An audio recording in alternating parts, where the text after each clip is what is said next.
If somebody was trying to send me a subliminal message, it worked, because if you want to prove that you're better than me, I'm always ready, wide open, ready to go.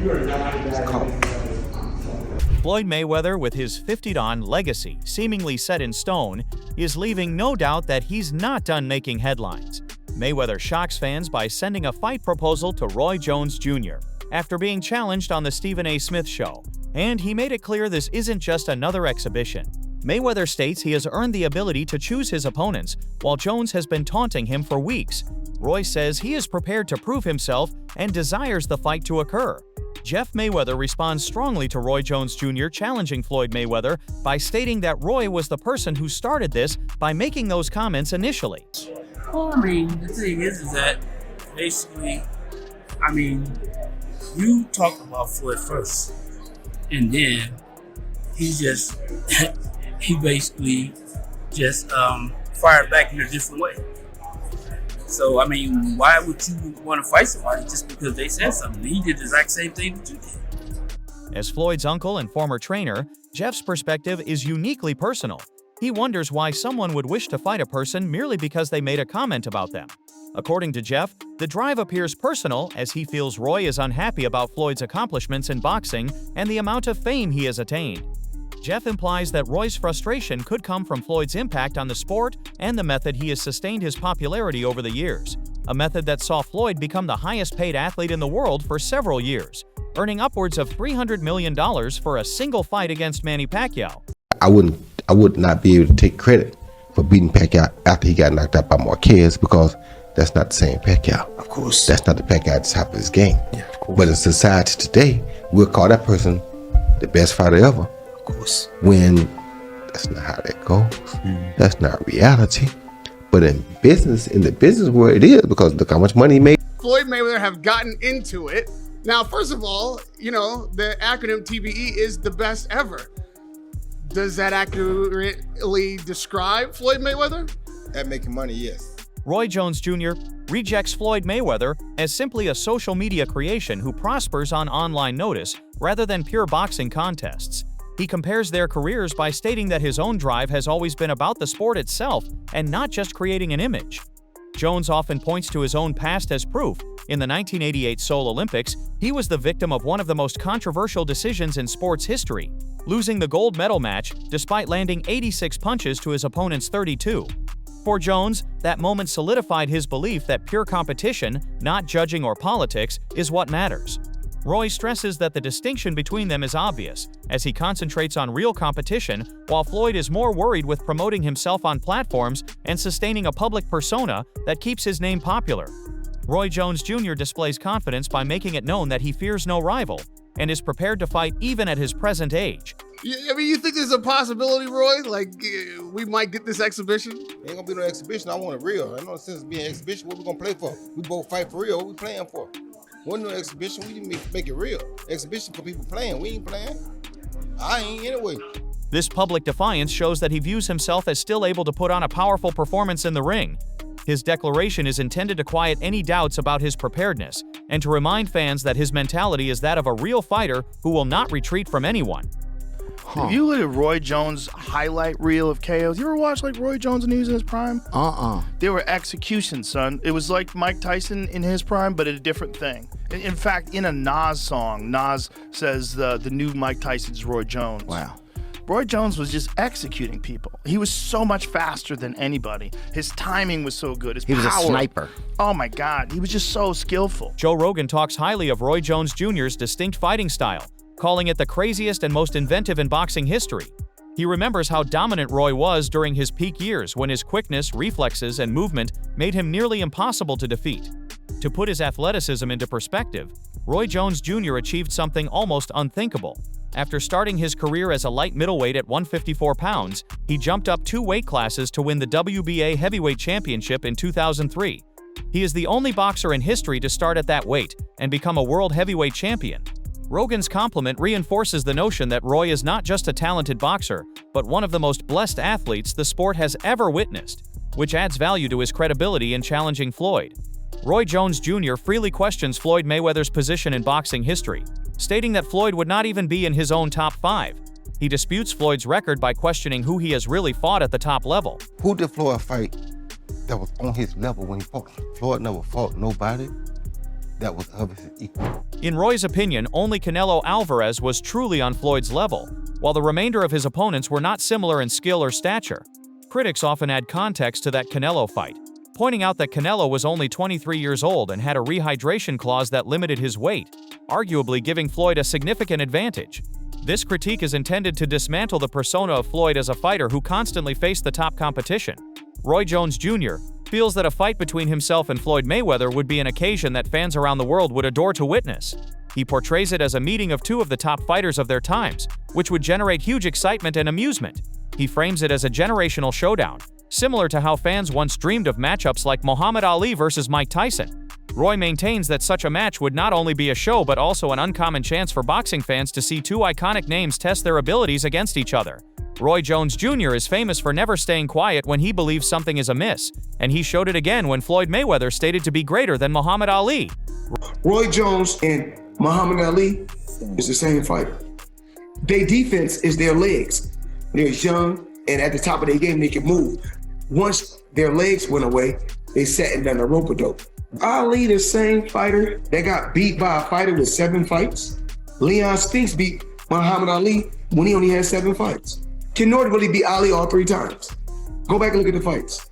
And I take my hat off to Roy Jones. Still beat more world champions than Roy Jones. Roy promptly voiced his dissent, saying that Muhammad Ali is the real greatest of all time, and that anybody who does not revere him cannot genuinely love boxing.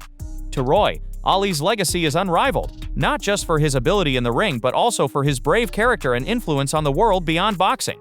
He often brings up how Ali sacrificed everything, his title, and over 3 years of his athletic prime by refusing to be drafted into the Vietnam War, a stand that cost him millions but cemented his status as a global icon of principle. He emphasized that Floyd's assertion shows a disrespect for the legends who sacrificed and made the way for current fighters to succeed. If you don't respect Muhammad Ali, how can I respect you? Everybody's entitled to do their own thing. But to tell me that you don't think Muhammad Ali is the greatest of all time, you may as well spit in my face. Who you think the greatest of all time? The greatest athlete of all time, always in my book, is going to be Muhammad Ali. When I hear Floyd Mayweather speak about it, he's usually carrying some kind of a grudge. He never puts Muhammad Ali in his top 5. Some people more materialistic or like that than others. Ali had a heart of gold, and he tried to keep everybody unified at the same time. When he died, saw people from every religion, every race come to his funeral. So even the day he left here, he still was leaving the legacy. In a sense, he transcended the sport completely, didn't he? He was a cultural icon now. And he's still the greatest of all time. Roy feels greatness is not just measured by an unbeaten record, but by the readiness to stand for something larger than oneself. In his view, Ali personified the heart of a champion in ways that Floyd has never attained and probably never will. Rocky Marciano was 49-0. Before Floyd got to 50-0, he was a heavyweight champ. Did anyone ever consider Rocky Marciano the GOAT? No, not seriously, no. Why would Floyd be considered the GOAT? Because he beat more fighters than Rocky did, more great ones? That's true. But really, Floyd was careful in the way he selected opponents. Don't get that twist. It's not that Floyd didn't fight a lot of great fighters. He did. It's not that I don't think he would have beaten a lot of the tougher fighters than he fought. I think he probably would have, but he didn't do it. He waited. He waited till Pacquiao wasn't at his best anymore. He didn't fight Margarito when Margarito was tearing everyone up. He waited for the right time to fight people. He got paid twice as much for fighting Pacquiao in a less dangerous fight than he would have had he fought him when everyone wanted to see him fight. Floyd is among the all-time greats, but he ain't number 1. Max Kellerman contributes to the criticism by saying that Floyd Mayweather should not be regarded as the greatest of all time.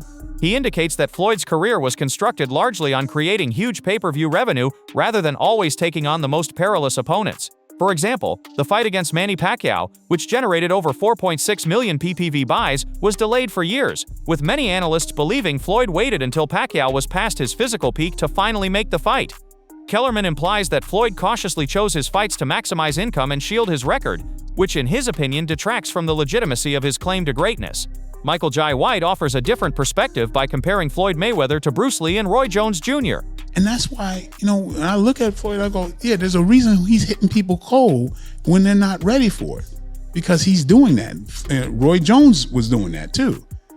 And if you put it side by side, Roy Jones, Floyd Mayweather, Bruce Lee, you're going to see a very similar thing. They're all leading with the weapon, right? As a respected martial artist himself, holding black belts in 7 different disciplines, White's opinion carries unique weight. He clarifies that Floyd possesses the same attributes these legends are famous for, such as discipline, skill, and the capacity to master their art. In his opinion, Floyd is more than simply a boxer. He is a martial practitioner with a profound understanding of technique, timing, and accuracy. This parallel puts Floyd in the group of icons who attain the highest level in their fields, demonstrating that his success comes not only from ability, but also from commitment and continuous self-improvement. He said something to me one time, very simple. He said, "What a prize fighter fight for?" And I'm like, and he said, "The prize." So it's okay for you to watch the fight. Don't nobody watch Floyd fight to see how amazing he is. They watch it for the opportunity to see him lose. Right. Because they don't like him. They don't like him because everything that he says is about money. There's nothing else. There's no values. There's no, like the people's champ, like Ali was standing for the same things. Right. The audience was standing for. You know, he doesn't have any of that. It's just money. You know what I'm saying? And that, he knows you don't like him. Floyd Mayweather has constructed his career and standing on being viewed as untouchable, offering his unbeaten record as indisputable proof of his greatness. His defensive mastery is statistically staggering. He utilized the Philly shell defense so effectively that according to CompuBox, opponents landed a mere 19% of their punches against him over his career, the lowest rate for any fighter in their database. Over time, he has made audacious declarations about his rank in boxing, often putting himself above other legends to cement his image. When he directed his attention to Roy Jones Jr. and ridiculed him, it followed his usual approach of claiming dominance. Nevertheless, this time the circumstance carried more significance. At this stage, just a minute into potentially what is a 30. For Roy, the comments were not just trash talk or an effort to promote a fight. They hit at the center of his beliefs and principles that have formed his whole journey in the sport.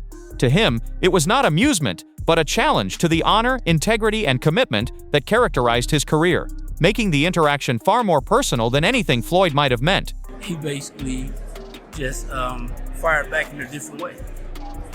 So, I mean, why would you want to fight somebody just because they said something? He did the exact same thing that you did. Roy Jones Jr. views Floyd Mayweather's career as one that has been tactically managed to create the appearance of perfection rather than built on continuously proving himself against the top. He feels Floyd's unbeaten record is impressive, but not as significant when it results from carefully avoiding the most hazardous fights. Floyd can fight, don't get it wrong. Floyd can fight. But here's what my problem is. Well, I understand, I know you're a Floyd fan, but here's my problem. Who did Floyd fight that was on his level when he fought? They both existed at the same time, and nobody said that. When they were both occupying boxing at the same time, Floyd wasn't sniffing his jockstrap. And I'm talking about Pretty Boy Floyd and Roy. You can't even argue that because we were there. I was there watching both of them. No one mentioned Floyd with Roy. It's not like they're two different eras and you can't compare them. They were being compared and it wasn't even a question. Roy stresses that true greatness necessitates taking risks and facing rivals who could genuinely test a fighter's boundaries. To illustrate his point, many boxing historians consider Sugar Ray Robinson the greatest of all time. Robinson's final record was 174 wins, 19 losses, and 6 draws, proving that an undefeated record isn't the only metric for greatness. In his view, boxing fans who examine the sport will see that Floyd's standing as an untouchable icon is more promotion than reality. So, that's all from today's video. If you enjoyed it, remember to leave a like, subscribe, and ring that bell icon so you never miss our upcoming videos. And don't forget to share your thoughts in the comments section. Stay tuned, and we will catch you in the next video.